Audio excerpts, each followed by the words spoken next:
Meeting को attend कर रहा हूँ। सैम ऑल्टमैन ओपन एआई के जो हेड है, कंपनी के ओनर है, उनका माइंडसेट क्या है, वो अपना एआई वर्जन क्रिएट कर रहे हैं। एआई वर्जन मतलब कि सैम ऑल्टमैन के पास जब प्रॉब्लम आता है तो वो सोचता कैसे है, इसके ऊपर काम चल रहा है। सैम ऑल्टमैन के पास ये आएगा, मान लेते हैं आपके पास कोई एसोसिएट आएगा निगेटिव होकर, तो आपको मालूम मुझे क्या बात करनी है, इतने सालों से आपको प्रैक्टिस है कि भाई कमल सर के पास प्रॉब्लम आएगा, ये कैसे बात करेंगे, क्या करेंगे, उसका तो 50% जो काम है सैम ऑल्टमैन का आने वाले 3-4 सालों में वो खुद नहीं करेंगे, उनका क्लोन करेगा। यानी कि कोई भी व्यक्ति आएगा, उनके क्लोन्स उसका इंटरवेंशन होगा। यानी कि ह्यूमन एबिलिटीज को जिस लेवल पर एआई रिप्लेस करने जा रहा है, वो आपके और मेरे सोच से बहुत ज्यादा दूर की बात है। आप सोच में नहीं पाएंगे, क्योंकि अभी आप एक कोर्स बेच रहे हैं, 2000 का देख रहे हैं, बट इस कोर्स की पावर की अगर एक वाकई में कोई स्टूडेंट बहुत ज्यादा डीप रूटेड होकर इसकी पढ़ाई करेगा ना, तो आई कैन एश्योर यू वो क्या क्या कर सकता है, ये आप और मेरी सोच से भी बाहर चला जाएगा। क्योंकि आप और हम क्या कर रहे हैं, सोनू सूद के साथ मैंने फोटो लगा दी एआई से, गले में हाथ डाल के बोले सर देखा एआई वाला है। That is just the basic बच्चे वाला इस्तेमाल है। वो तो कोई बच्चा भी कर ले रहा है, हमारे बच्चे कर लेते हैं। लेकिन इसको एक्सट्रीम लेवल पर, क्योंकि एक वीडियो बहुत अच्छा आया था कि भारत में लोग गूगल को भी दोस्त की तरह इस्तेमाल करते हैं। गूगल गर्लफ्रेंड है, आज उसको बढ़िया शेरो शायरी बेचनी है। अगर गूगल बोल पाता ना तो तुमको गाली देता, बेटा मुझको इस काम के लिए नहीं बनाया। भारत में मेजर यूज नेगेटिव ही होता है गूगल का, पॉजिटिव नहीं होता। आप चेक कर लेना, कभी चेक कर लेना, डॉक्यूमेंटेड है वो चीज। क्योंकि जिन चीजों को एक यूरोपियन कल्चर डेवलप करता है, वो एक फार साइटेडनेस के साथ, एक बड़े विजन के साथ बनाता है। वो बच्चों को खेलने का चीज नहीं बनाता कि आपने व्हाट्सएप बनाया तो उसके पीछे भी एक बहुत बड़ी आइडियोलॉजी है। किसी ने अगर फेसबुक जनरेट किया, आपने उसको रील देखने के लिए यूज किया, लेकिन जिसने जनरेट किया उसका ideology far beyond your understanding है। तो जब हम इस कोर्स को देख रहे हैं तो मेरा एक ही ऑब्जेक्टिव है, यार हमारा बच्चा अगर आज एआई से कनेक्ट हो जाएगा, तो 10th में पढ़ता है, 11th में पढ़ता है, 12th में पढ़ता है, लेट्स से वो कॉलेज में भी पढ़ रहा है, तो वो किस तरह से अपनी लाइफ को चेंज कर पाएगा, यू कैन नॉट इमेजिन।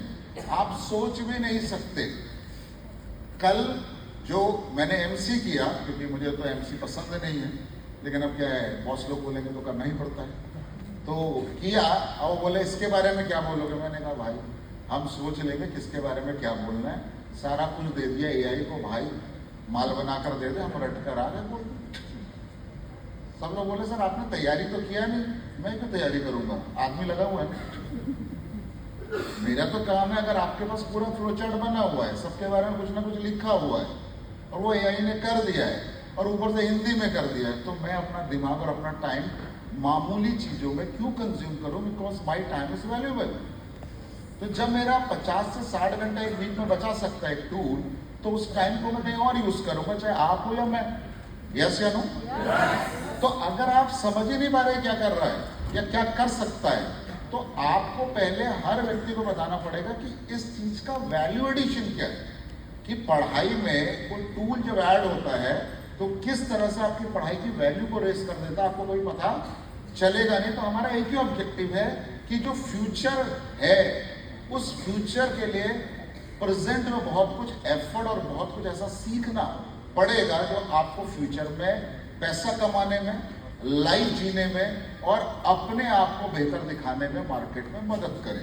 तो अगर मैं पुरानी चीजें जो लाखों करोड़ लोग पढ़ रहे हैं वही सीख कर आऊंगा, तो मार्केट मुझे भीड़ से अलग करके नहीं देख पाएगा, मैं भीड़ का हिस्सा बन के खो जाऊंगा। तो अगर आपको बेटर दिखना है और बेटर बनना है, तो आपको एआई टूल्स को समझना ही पड़ेगा और उसके थ्रू अपने करियर को आइडेंटिफाई करना ही पड़ेगा। That is the basic thought process. Clear हो पा रहा है? थोड़ा आगे चलते हैं और आगे। तो हमें 2 पार्ट में, मैं वहां नहीं जा रहा हूं।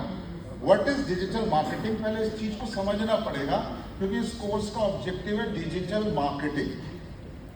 जब हम डिजिटल मार्केटिंग की बात करते हैं, यहाँ पे जो लिखा है the practice of promoting product services and brands, यानी कि जब आप कोई प्रोडक्ट को, सर्विसेज को या ब्रांड को प्रमोट करने का कोशिश करते हैं डिजिटल प्लेटफॉर्म पर। तो डिजिटल प्लेटफॉर्म का क्या है, डिजिटल प्लेटफॉर्म उसको समझना पड़ेगा।